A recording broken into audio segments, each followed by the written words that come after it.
Ô, meus amados irmãos, a paz do Senhor para vocês, alunos do curso teológico, nosso curso que precisa dar uma alavancada, né? uma agilizada, né? E vou deixar aqui esse primeiro vídeo da aula de hoje. Então a nossa aula de hoje, ela está na página de número 135. O título é Atos dos Apóstolos, os primeiros anos da Igreja. Capítulo 1, né, dessa terceira unidade, capítulo 1, título Atos dos Apóstolos, os primeiros anos da Igreja. E é lógico, para falar dos primeiros anos da Igreja, lógico, a gente vai usar o livro de Atos, e daí é importante saber algumas características do livro de Atos, coisas que com certeza já é do conhecimento, né, de todos aqui do roteiro da nossa aula. Então nós vamos seguir esse roteiro para a gente poder ter uma ideia completa, né? A primeira coisa é saber a autoria do livro de Atos. Então já está bem claro para nós que o livro de Atos foi escrito por Lucas, o médico. Lucas, que não era discípulo de Jesus, e médico, né? E que, além de escrever o Evangelho de Lucas, também escreveu o livro de Atos dos Apóstolos. Embora isso seja muito claro hoje, Lucas como autor, foi preciso observar três coisas importantes, três situações para poder classificar realmente Lucas como o escritor do Atos dos Apóstolos. E está aí na página 136, está aí. A primeira delas, bem no alto aí da folha, né, nós temos aí a seguinte informação, de que algumas universidades e teólogos, né, fizeram pesquisas e eles comprovaram o seguinte, né, eles tiveram o seguinte argumento, inclusive aqui uma universidade, né, lá da Escócia, Aberdeen, que é um dos teólogos aqui, pesquisando esse ponto da autoria do Lucas, ele disse o seguinte, que a assertiva de que Lucas, o médico e companheiro de Paulo durante suas viagens missionárias, tenha sido o verdadeiro autor desse livro.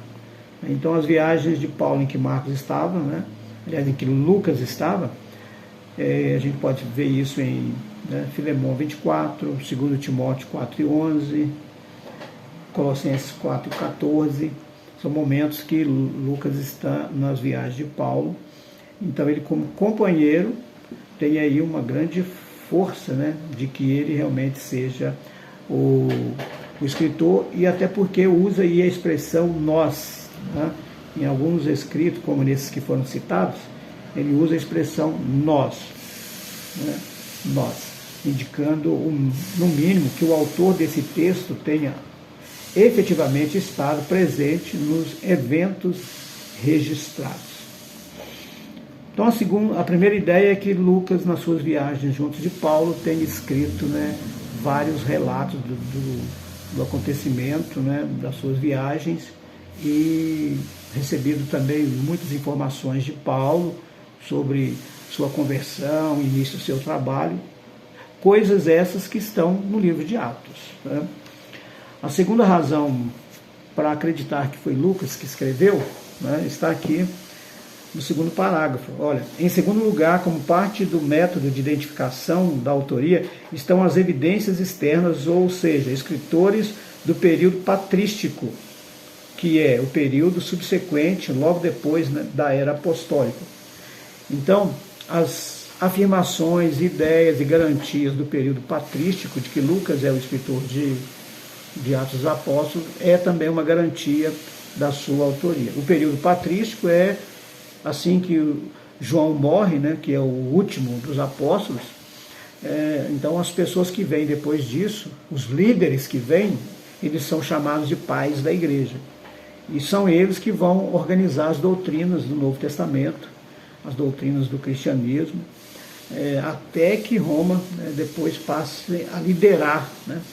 Mas de onde surgiu esses pais da igreja? Lembra que nós estudamos lá atrás sobre as escolas cristãs, teológicas que começaram a surgir? Surgiu uma escola, a escola de Alexandria, lá no Egito. Então, lá no Egito tinha um centro cristão de pesquisa e estudo. Surgiu uma escola, né, na Síria, Antioquia, aliás, na região da Síria. Então, lá tem um outro grupo de estudantes cristãos, pesquisadores. E tem a escola, né, ocidental, que é em Roma, e tem o colégio de primeiros cristãos em Jerusalém, né, que também são estudantes, né, principalmente os cristãos, né, em Jerusalém, a igreja primitiva de Jerusalém. Eles são estudantes, pesquisadores, e vão fazer parte aí desse período, né, vão fazer parte desse período chamado patrístico, onde surgiram líderes que definiram as ideias do cristianismo, que são chamados pais do cristianismo, ou esse período aí até o ano 312. Então, assim, da morte de João até o ano 312, nós temos um período chamado patrístico, onde surgiram homens como aqui Irineu, né, que escreveu obras, né, importantes. Uma delas é Contra Heresias, e nesse livro, nessa obra, ele cita Lucas como o escritor de Atos. E outros pais da igreja também, dessa época, outros homens, outros teólogos, líderes, também citavam Lucas como, né? E por último aí nós temos, ademais, a autoria lucana é destacada também no prólogo do próprio livro. E aí nós temos, né, a ideia mais forte para dizer que Lucas escreveu tanto o Evangelho como o Atos dos Apóstolos. Lá no início do Evangelho, ele diz assim: pareceu-me bem, ó Teófilo, fazer o primeiro tratado. Então, ele falando que ele está escrevendo Lucas, né? Evangelho de Jesus segundo Lucas. E depois, no início do Atos dos Apóstolos, lá no capítulo 1, nos primeiros versículos, vai ter algo disso também. Ó Teófilo, eu, depois de muita pesquisa e tal, etc., fiz o segundo tratado.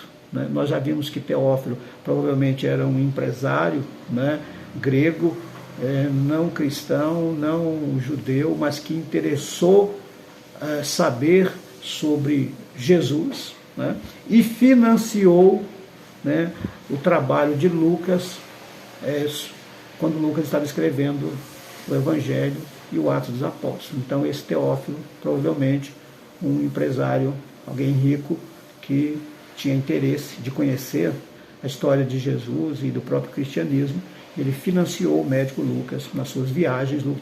Lucas teve que viajar bastante para juntar material, e Teófilo foi uma pessoa que financiou isso, deu a Lucas a condição de escrever, né, de o Atos dos Apóstolos. Então fica por essas três situações provados, e nós aceitamos isso, que Lucas é realmente o escritor de Atos dos Apóstolos.